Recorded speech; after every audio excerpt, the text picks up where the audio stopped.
Hello and welcome to WION's Global Leadership Series. I have with me a very distinguished guest, Mrs. Helen Clark, a former Prime Minister of New Zealand and a former head of the United Nations Development Programme. Mrs. Clark, thank you and welcome to WION. Appreciate you making your time to be here on WION. Thank you. Now, in addition to wearing many hats, that of a former Premier, a former Administrator of the UNDP, I'm told you're also taken to acting. I believe your film, My Year with Helen, was released last year, and in the next few days you'll be returning back home to New Zealand for the first time to talk about your film with your domestic audience. How did that come about, and did you enjoy your time in front of the cameras? Well, this film followed me for around a year, and it focused on my campaign to be UN Secretary General, which was ultimately unsuccessful. And everyone knows that, so you might say, why make a film about it? But the filmmaker has a lot of points to make about less than transparent processes at the UN. There is a gender angle to it. The film's gone very well at the New Zealand and Australian film festivals and in New Zealand itself. But it's true, this is the first time that I will have done a Q&A after the film with a Kiwi audience. I've done Q&As in Sydney and San Francisco and London and Brighton and Cambridge, but first time at home. Great. And the 48th annual meeting of the World Economic Forum just concluded recently, last month in fact, at Davos. Now, for the first time in its 48-year history, we had an entirely, the summit chaired by women chairpersons. Now, we know that you've been an ardent advocate of gender equality, equity and justice. In fact, a report once quoted you as saying about women's representation at Davos as quote-unquote pathetic. Now, this year, we're pretty pleased and satisfied with the level of representation at Davos, at the Economic Forum Summit. I'm pleased the World Economic Forum made that move to have all those co-chairpersons as female. Probably the overall number of women participants was still rather low. In the 8 consecutive years that I went, it never got to 20%. That actually reflects the structure of power in the global corporations of the world, which is the bulk of the attendance at Davos. So we still have quite a lot of glass ceilings to crack in our world for women, and you see it laid bare at Davos with the nature of the corporate representation. And Mrs. Clark, you have a stellar CV. You are the 5th longest serving Prime Minister of New Zealand, the 2nd woman Prime Minister of your country, the 1st New Zealand Premier to serve 3 consecutive terms, the 1st woman Prime Minister of New Zealand to be re-elected, and you are the 1st woman to head the UNDP. Now, you ran unsuccessfully for the post of UN Secretary General. Now, why and how is it that the UN in 72-plus-year-old history has not had a woman at the helm of affairs? In my life, I've broken a lot of glass ceilings. There were glass ceilings, but in New Zealand, you could smash your way through them on merit and because people were fair-minded. But when I went to the UN, it was a rather different story. I was the first woman administrator of the UN Development Programme, but you come up for the big job, and there was a lot of talk about it being time for a woman, which of course it was. There had been 8 male Secretary-Generals, but somehow once that voting got underway, the women just didn't score right up there. So there is a gender aspect to that. I would not for a moment say it was the overriding issue. I think there's a lot of geopolitics, a lot of different issues in it. But nonetheless, to have 9 consecutive male Secretary-Generals is not good for the organisation. I really hope that next time that glass ceiling can be broken by a woman, and I'll be there to support whoever comes up for that. Now, you are quoted as having said, I always used to say, I do not expect anyone ever to vote for me because I'm a woman, but I do not expect them not to vote because I'm a woman. That's a very powerful statement you make there. Explain to the WION viewer, if you will, about the sentiment behind that remark of yours. So the sentiment is one should never ask people to vote for you because of your gender, male or female. No, you want to be voted for because you are the right person for the job. And the whole Kiwi campaign around my candidature was best person for the job, which we believed that I was. But as I say, there's many factors that come into it. These aren't merit-based decisions. They're highly geopolitical. And, you know, as I say, there is a gender aspect to it. Most countries at the UN, unlike India and unlike New Zealand, have not had women leaders. So they don't see women in those top positions. Now, you're known to have encouraged more women to join your government while you were in power. But how would you look at the debate around quotas for women in national legislatures? Would quotas, for instance, militate against what you said in your earlier quote, where you say women should be judged or evaluated for their leadership skills or merit, not gender? In my opinion, if countries are making very slow progress on getting significant numbers of women elected to their parliaments, as India is, they should look at a quota. I know this has been very controversial in India, and when I was there around International Women's Day in 2010, it was an incredibly hot issue because it was being voted on in your upper house. In New Zealand, we've now got to 38.7% female representation in the Parliament without quotas. And we can now see that 50% is within grasp. But if progress is slow, I would say seriously, look at a quota. It could be a time-bound quota. It could say, let's do this for 2 elections, 3 elections, and establish this principle that women can and should be elected in significant numbers. But in India, for instance, the debate centers around 33% quota for women. Now, this bill was introduced way back in 1996, and it is still hanging fire. So would you recommend still that India could possibly persist and insist on a 33% quota, or should that be flexible, keeping in mind the sentiments of the lawmakers in India today? India is a great country. It's close to, or maybe already is, the most populous country in the world. And women make up half the population. So this great country, in my opinion, needs a much more significant proportion of women in its parliament. It's been a long time coming. This has been very controversial. Maybe there's other ways of doing the quota than what was put in the bill that was last really salient in 2010. But I think the time has come to really press forward on this. You wouldn't need quotas if the political parties themselves would act. And what I found, observing all these years, was that political parties can be the greatest champions of women's representation, or they can be the biggest obstacle by not putting women in prominent and electable places. So there's many ways to Rome, but if everything else fails, a quota will make change fast. And going back to the subject of Davos, we saw Prime Minister Modi of India give his maiden speech at the World Economic Forum Summit this year in Davos. Now, he listed 3 main challenges confronting the world today, and not in any particular order: climate change, or climate justice as he calls it, terrorism, and protectionism. Now, in your estimation, do you think Prime Minister Modi has ticked all the right boxes there? He's definitely ticked 3 major boxes. I think we could also add to it the inequality in our world, because where you have rising inequality, you have the basis for social tension, upheaval, and what we know is fundamental to development, accelerated development, is a state of peace. And the countries that descend into outright conflict can't make progress on their development. But it's been pleasing for me to see Prime Minister Modi really emphasise climate change as a huge challenge. And I believe that when he visited President Macron in France, he said India will do better than what it pledged at Paris. So this is good. Actually, all countries need to do better than what they pledged at Paris.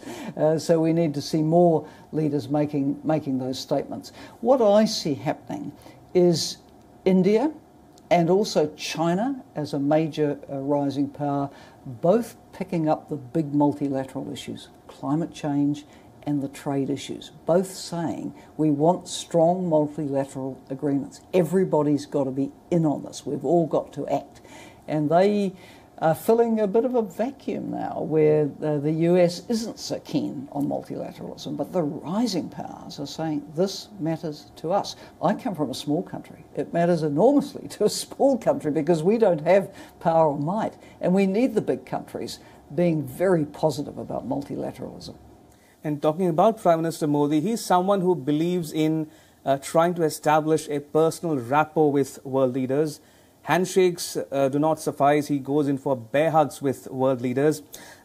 Some say India's stock or profile is rising by the day, and that India is an idea whose time has come. Now, how do you look at Prime Minister Modi's programs and policies in the last 4 odd years? Well, I think the world watches very closely how India is doing. India is a growth engine for the world economy, no question. You know, China had phenomenal growth for years, but it has reached now a stage as a middle-income country where it won't grow at the high rate that we used to see. The new normal is lower growth. But India will still have high growth rates for years to come. So this is important not only to India, because GDP growth does allow everybody's incomes to come up with the right policies at home. It's important to the world because of the size of India's market. So we all watch what's happening in India, and it has been a bright light in the global geoeconomics for quite some years. And talking about India, how do you look at India's economic growth story? It's among a handful of countries that are growing faster and faster, reasonably better than most other countries around the world. So what might be its implications for India and the world at large? It's very, very positive. We need India to grow. We need India to grow fast. And India's people need it to grow fast. Now, the trick is, as Prime Minister Modi will be so well aware, to do this in ways which are both inclusive and sustainable. That's at the heart of the new global agenda, the Sustainable Development Goals. Leave no one behind. And a lot of people in India were left behind in extreme poverty. Every Indian government wants to overcome that. They want their people out of the degrading poverty, of extreme poverty. So it has to be inclusive. The tide has to lift every boat as it comes in, as we always said in New Zealand. And secondly, it needs to be sustainable. So the emphasis India is putting on renewable energy is very, very important, because if the energy is going to be generated by coal-fired power stations, that doesn't help the climate change challenge either. And India is one country that aspires for a permanent seat at the United Nations Security Council. India says the UN must reflect the realities of the times we live in. And as someone who has served within the UN system, what ails the UN today, and what must be done to revitalize it, to make it relevant and responsive at that? There's a couple of points. Firstly, the Security Council is clearly out of time with its current structure. This is a council designed in 1945 in San Francisco, just before the capitulation of Japan. The war in Europe was already open. So the idea was to build a world where there wouldn't be another terrible war like World War II. And, you know, let's be fair, there hasn't been. Been a lot of problems, but there hasn't been a world war. But that charter was drawn up when India was still a colony. So it didn't get a seat at the table. Now, look at our world today. Look at the scale of India. Look at the scale of Japan, which was a defeated power in 45, but now a major contributor. Germany was a defeated power in 45, a major contributor. Brazil is a power on the rise. None of them have a seat at the table alongside, if you like, the victors of World War II. This can't be explained rationally to anyone, except that it is as hard to change the UN Charter as it is to change the US Constitution. So this has been bedeviling diplomats at the UN now for years and years. How do you modernise the Charter? How do you enable the emerging powers to come and take the seat which objectively should be theirs? And Prime Minister Modi, if I can go back to his speech at Davos this year, spoke about terrorism as one of the 3 main challenges confronting the world today. Now, terrorism is one issue that's engaged the attention of world countries around the world for a long, long time now. But there is no consensus on the definition of terrorism. Who is a terrorist? What is terrorism?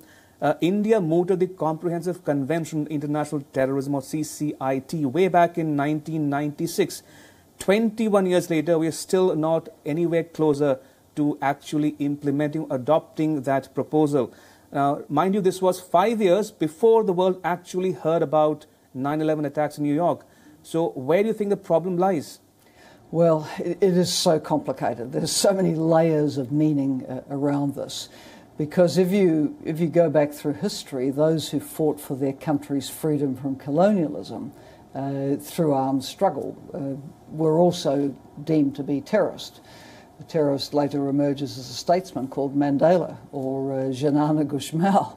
I mean, the amazing thing about India's struggle was that Gandhi was a man of peace, and in the end he got there.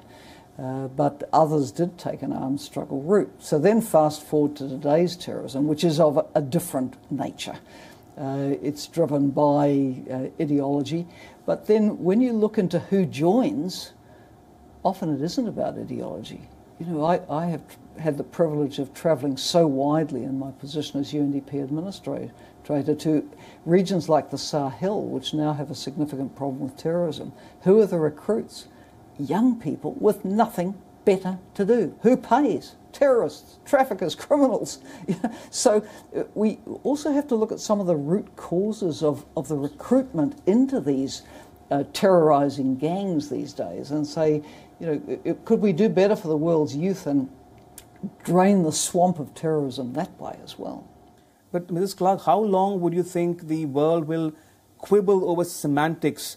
Isn't there an urgency here to actually come to a consensus on what constitutes terrorism? Well, in my experience, the UN could debate over the semantics for quite some years to come. And what I always loved about being a practical politician and then a UNDP administrator, you could get on and do some practical things that might address the problem. So I've been really thrilled to see UNDP carrying on its work, looking at the sources of radicalisation, the causes, how you might approach this in the society, opportunity for the youth, enabling youth to be engaged and speak up. Look at some of the issues that have spawned armed conflict, secessionist movements. Yeah, there are things you can do while the diplomats quarrel, and they'll quarrel for a while. But then the other question is, what do you do with state sponsors of terrorism? Now, is there any way the world can come together and fight the state sponsors of terrorism unitedly? I mean, India says there's one too many in India's immediate neighborhood.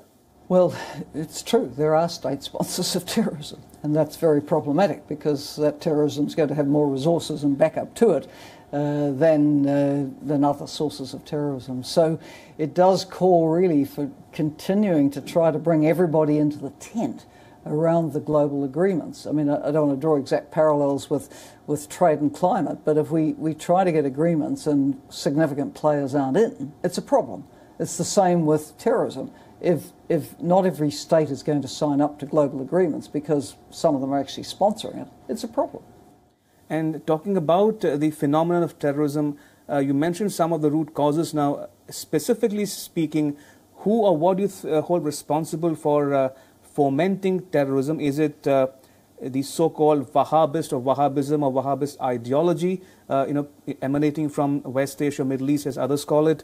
How does one overcome radicalization of young minds? Is it unemployment? Is it poverty? What exactly is the root cause of what we see happen around the world? It's kind of all of the above, isn't it?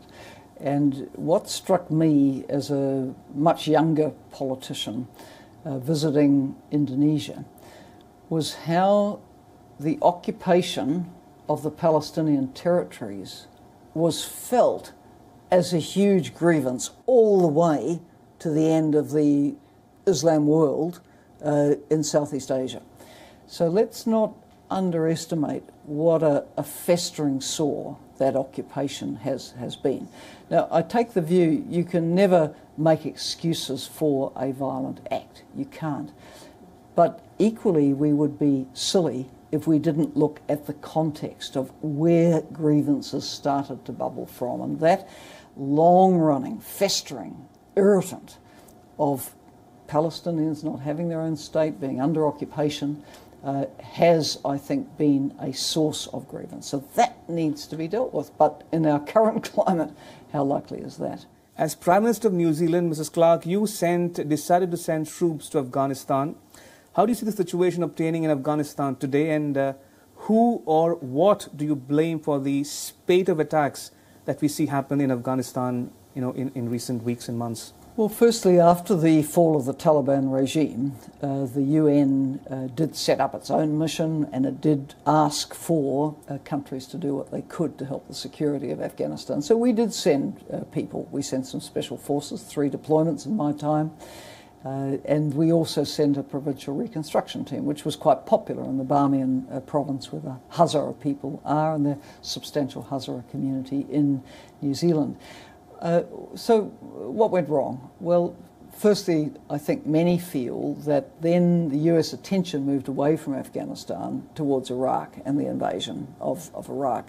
And there was this sort of critical point where you needed a lot of focus on Afghanistan where it wasn't there. And then the Afghanistan insurgency started to build and build and build again to what we see today. You see staggering figures on the death rate of the Afghanistan army. 10% killed last year. You can't lose 10% of your army every year and have an army. So it's extremely worrying. And you now have, of course, the introduction of Islamic State into Afghanistan, and some of the most devastating attacks we're seeing are by them. Again, I'm often of the view you can't win these kinds of wars. No one can win them. There have been, over the years, behind the scenes, negotiations between the Taliban and the Afghanistan government. That needs to continue. At least if you could get, and this is hard enough, an agreement between the government and the Taliban, you could then isolate IS. But at the moment, we're just not seeing positive developments. And talking about Iraq, you chose not to send troops to Iraq. Explain to the viewer why, the rationale behind the decision you took while you were the Premier. So there's the fact that post the fall of the Taliban, the UN resolutions were very clear that support was needed for developing security in Afghanistan. With the build-up to the war in Iraq, the New Zealand government, led by me, was completely unconvinced that there was a case for that war, and as history will record, most of the UN Security Council felt the same. So New Zealand doesn't go and commit troops to an invasion that doesn't have multilateral sanction. We just don't do that. Now, after the Saddam Hussein regime had collapsed, then again the UN put out the call, would people come and help? And what we did agree to in my time was 2 deployments for 6 months each of New Zealand Army engineers. And I was able to say to the New Zealand people, these are not offensive troops, right?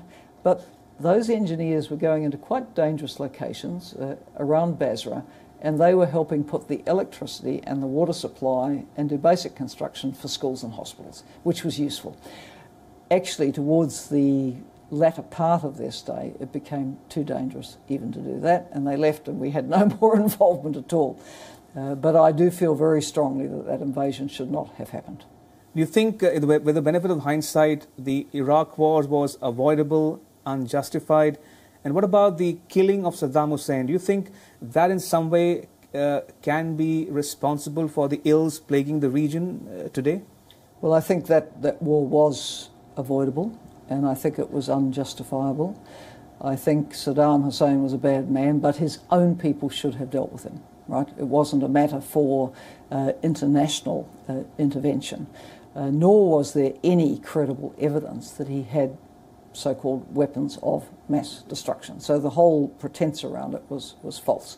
Now, what I don't like seeing ever is people executed at all. I don't believe in the death penalty at all.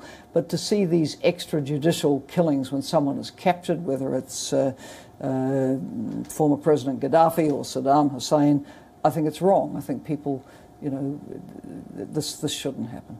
Mrs. Clark, New Zealand is home to many people of Indian origin. How do you look at their contribution to the New Zealand life and society in general? Well, Indian migrants started coming to New Zealand in the 19th century. They've been around a long time. And particularly since the liberalisation of migration criteria in the 90s, the numbers of people coming from India and elsewhere in South Asia has stepped up quite a lot. They come under a points system, so they're coming with qualifications and skills, a lot of entrepreneurial skills. So without question, they are a huge benefit to New Zealand. But I know that India takes a great interest in its diaspora and links with it, as New Zealand takes in its diaspora. And so I would like to think that the strength of the Indian community in New Zealand is of mutual benefit to India and to New Zealand. It helps build ties between the two countries. Mrs. Clark, you are a prolific tweeter. You are active on Twitter, Facebook, Instagram, Snapchat, and you do it all by yourself, no outside help. Now, you also have an emoji all to yourself, and you also tweeted about the Maldives, for instance, recently in light of the developments there. Talking about the Maldives, how do you see the developments shaping up in that island nation? So I did use my substantial Twitter platform to draw awareness to this constitutional and rule of law crisis in Maldives, which is very concerning. It is concerning when the Supreme Court brings down a judgment, the government ignores it, it arrests the Chief Justice and another judge, it detains a former president, and the lawmakers who were supposed to be reinstated to the Parliament aren't reinstated. I mean, this is a crisis. Now the world is watching. There's many statements made by many international leaders. Maldives is no longer in the Commonwealth, so the Commonwealth's good offices can't be offered. I hope the UN's good offices can be. But this is not good for Maldives. Maldives lives really through its tourism, and people want to know that when they fly into Mali, they're flying into a safe and stable country and not one where you could run into very, very significant tension. Mrs. Clark, as a Prime Minister and the UNDP Chief, you visited India many times. You've also been to the Taj Mahal. But what do you make of Bollywood, Indian films? Do you have any favourite actor or film that you would like to recall or share with the viewer? Actually, I never saw a Bollywood film, but I am aware of what a phenomenon Bollywood is. When I went to India as Prime Minister in the early 2000s, already more than 100 Bollywood films had been filmed in New Zealand. So people might have thought they were looking at the Himalayas in those films. Actually, they were looking at the New Zealand Southern Alps. And there were some very romantic stories against that backdrop. And have you ever had a chance to taste Indian cuisine, for instance? I mean, either in India or while you're traveling around the world? I am completely addicted to Indian cuisine. What do you love the most? I will eat just about anything. I cook Indian cuisine. You put it on the table, I'll eat it. I love it. I've eaten the best Indian food in the world in India and New Zealand and London, wherever. It really is one of the things I think about first when I think about India. Okay. Mrs. Clark, in conclusion, when you look back at your life and career, any regrets at all? No, I never have regrets. I take the view that you make the best decision you can on the evidence you have in front of you, and you should move on from that. You know, with hindsight, you can always say, well, perhaps something could have been better done, but that wasn't available to you at the time. So do the best you can, when you can, act ethically, but move on. And to borrow a phrase from the sport of cricket, do you fancy a second innings in your political career back home in New Zealand? No, New Zealand's a young country, and it's a place for younger politicians. I became Prime Minister at 49. Our new Prime Minister is Prime Minister at 37. So, that's a couple of generations below where I am now. So I really want to support new generations of leaders to step up and do the best for New Zealand. On that one, Mrs. Clark, thank you so much for speaking to WION. Appreciate it. Thank you once again. Thank you. Pleasure talking to you. Thanks. Thank you.